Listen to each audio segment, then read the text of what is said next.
गाना देखे खातिर हमार चैनल के सब्सक्राइब करी और बेल आइकन के जरूर दबाई।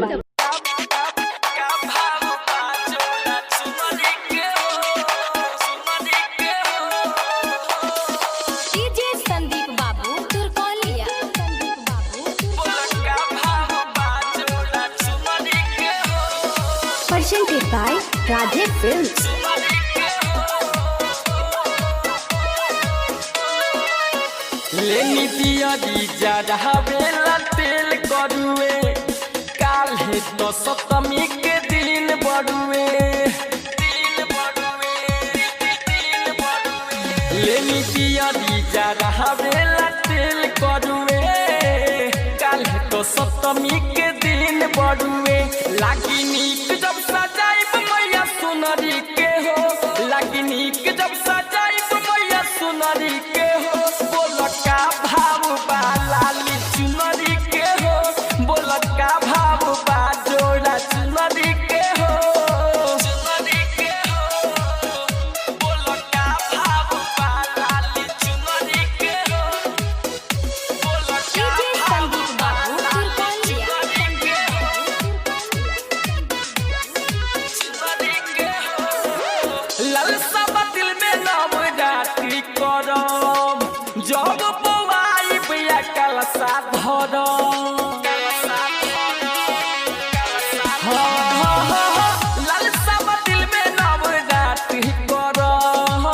जब पवाई बिया कलसा धरम नव दिन पूजा मैया दुलरी के हो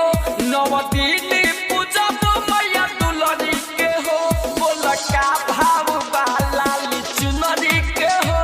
बोलका भाव बा लाली चुनरी के हो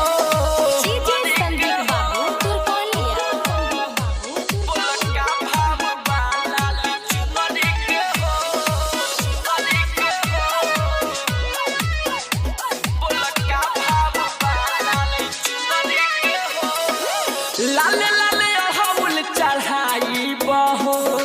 सूरज से पाठे पढ़ाई बहो सूरज से पाठे पढ़ाई लाले लाले अड़हुल चढ़ाई बहो माधव से पाठे पढ़ाई बहो रंज राजधानी चुमे मैया दुआरी के हो रंज राजधानी चुमे मैया दुआरी के हो बोलका भाव बा लाली चुनरी के हो बोलका भाव बा जोड़ा चुनरी के हो लेनी दिया दीजा रहवेला तेल करुए काल्हे तो सप्तमी के दिन बड़ुए लागी नीक जब सजाइब मैया सुनरी के हो लागी नीक जब सजाइब मैया सुनरी के हो बोलका भाव बा लाली चुनरी के हो